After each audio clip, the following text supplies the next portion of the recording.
Welcome to the Sooner Surge. Thank you, Surgeaholics, for being viewers of this channel. First thing, check out the Fan Stop at thefanstop.com and sign up for the Shirt of the Month Club so that you can get sweet t-shirts, apparel sent to your doorstep each and every month. Great design, great fit. Thefanstop.com. You can use code SURGE for 10% off your first 3 months. Football season's right around the corner. Friday night, August 30th, OU versus Temple.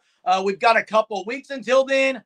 But right now, let's start breaking down position groups, guys. And we're going to start at a place where a lot of Sooner fans are wondering if this position group can be as dominant as stat producing heavy as it's been in the past. And that's the quarterback room led by Jackson Arnold. So, guys, let's get started. Jackson Arnold obviously leading the way in this quarterback room. There's a lot of talk about the backup, who it's going to be, or even maybe if how that person could push Jackson Arnold, what they've been doing through scrimmages.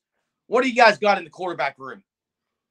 Yeah, it's Jackson Arnold's room. He's QB1 for Oklahoma. Made the start in the bowl game against Arizona. Had some very bright moments and also some very not so bright moments. Turnovers were an issue there. Some of them not his fault, but that was a concern in the bowl game was Arnold's turnover issues there. But I mean, other than that, he made a lot of really good plays. That's I think turnovers is something that's fixable, especially with the young quarterback.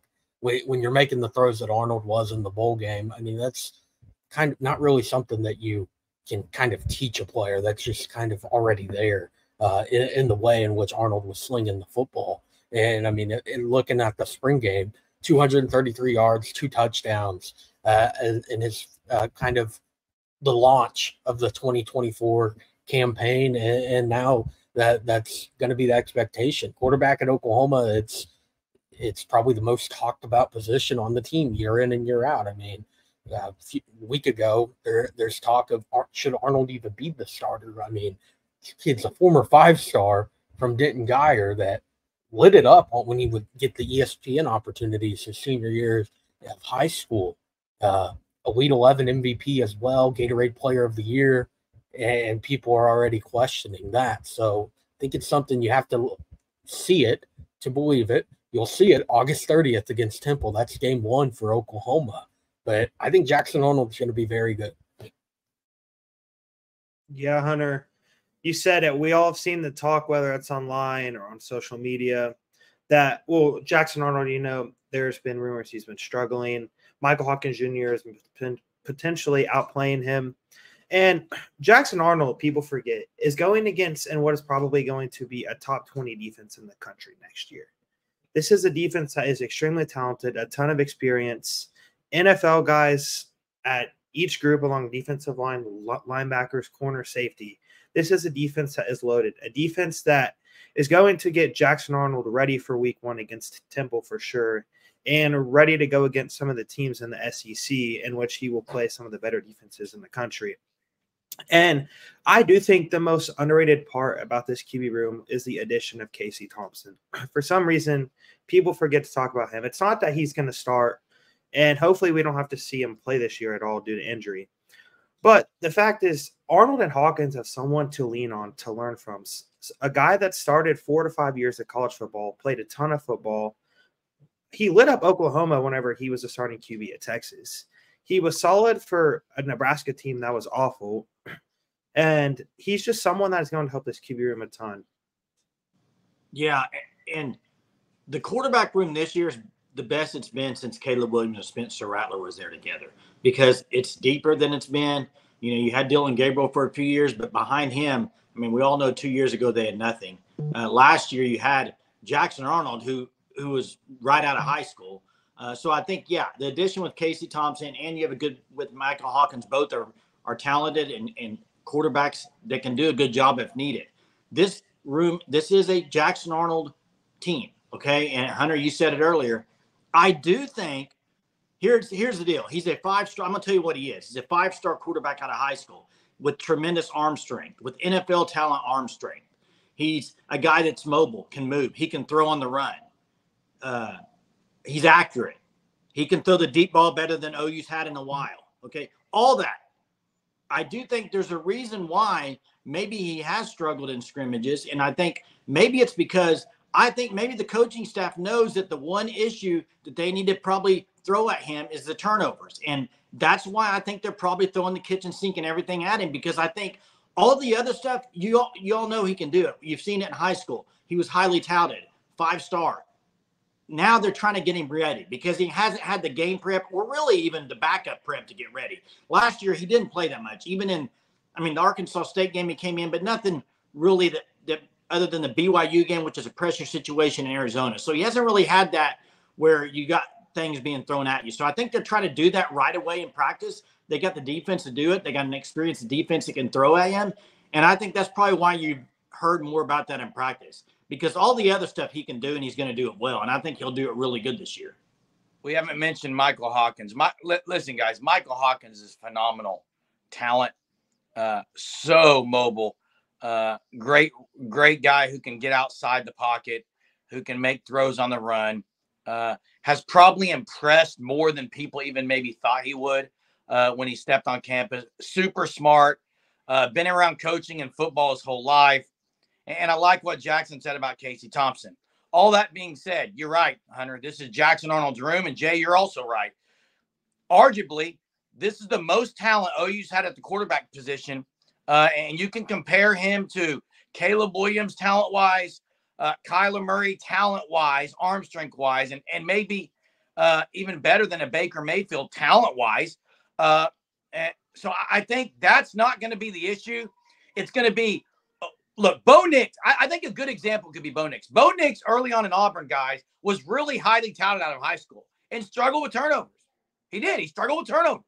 He got to Oregon and those went away. But, of course, that was many years down the road. So the quicker he can get past that, what you don't want to see in the quarterback room, any quarterback room across the country is a quarterback being very timid and hesitant to release the ball. You've got to take, if you're going to, you may have to live with some turnovers because you cannot harness, pull back the reins on a guy who's a slinger. That's what I'm saying on that. Yeah, Jeremy, you're right on that, because I was thinking the same thing. You can't just want a guy to play it safe, especially a guy like Jackson Arnold who can fit it into tighter windows than Dylan Gabriel could.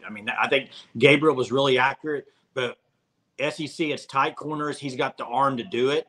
But guys, a question maybe for Jackson and Hunter is turnover-wise. What number do you think he needs to be under interception-wise for this team to have a really good year offensively? I think he'll put up tremendous stat numbers. That's not what I mean wins and losses. Define what you mean, like what win total real quick. Okay, for them to go 9-3 and have a chance at the playoff, interception turnover-wise, what does he need to be under, you think, for this team? We all know they're going to put up points. 7 or less. 7 or less interceptions for the year. Yeah. I was going to go with 6 or less. Okay. I think I agree. If he throws 6 or 7 interceptions and that's it, I think it's an amazing season for Oklahoma. And real quick, 7. I'm meaning more of 7. And with that, I think that anything more than that puts a little bit too much pressure on the defense to have to go in and win games. If you're turning the ball over in the fourth quarter in a close game in Auburn or in a close game at Ole Miss or at LSU, you're putting your defense in a very tough position, especially in those road games of, look at the environments that Oklahoma is going to have to go into this season in the SEC. That's where I'm getting the 7. Also in the Red River rivalry, a fourth quarter interception could make or break the game. Even with how talented this Oklahoma defense is, with Danny Stutzman, Billy Bowman returning. But looking around Arnold on the offensive side of the ball, kind of the playmakers around him, this is a very talented wide receiver room. The only other question, a great running back room. Gavin Sawchuk going to be RB1 for Oklahoma again as he took over that role the last 4 or 5 games of the season. The question is also offensive line. How much help can the offensive line give Arnold to where he has time in the pocket? He's not having to, kind of like what you were seeing in the bowl game. It was, to be honest, a very bad offensive line that Arnold was thrown into in the bowl game. You have Seth Luttrell taking over as offensive coordinator, still running the Jeff Lebby scheme, but you're replacing 3 offensive linemen in that bowl game, and I think it showed. I think it also showed in the turnover section of the box score, as he had 3 interceptions that game. Not all of them on him, but still you could see it at times, him rushing because he didn't have time in the pocket. If Oklahoma's offensive line can keep him fairly clean, I think that's going to help in that turnover department as well. Yeah, Hunter, something that you said is Jackson Arnold is stepping into the SEC with one of the better wide receiver rooms in probably the country, top to bottom. What Emmett Jones has given Jackson Arnold this year is a ton of weapons, especially if this wide receiver room is healthy. You're talking about Deion Burks and Nick Anderson, who are more than likely NFL guys after this year. And then you have guys like J.J. Hester, Brennan Thompson, Zion Kearney, Ivan Carrion, and so many more guys that are just going to be there to help Jackson Arnold this year, and in which Jackson Arnold has a chance to have a massive year if he can take care of the ball. Yeah, it starts again, OU versus Temple, August 30th. Everyone is kind of cautiously anticipating. People don't want to, a lot of Sooner fans don't want to get their hopes too high on Jackson Arnold, but I, for one, am very high on what this quarterback room looks like with the veterans combined with these 2 young guys and the talent that surrounds them. It should be a great year, and it gets started soon. Thanks for watching the content here at the Sooner Surge. Make sure you're subscribed to our YouTube channel, and we'll see you next time.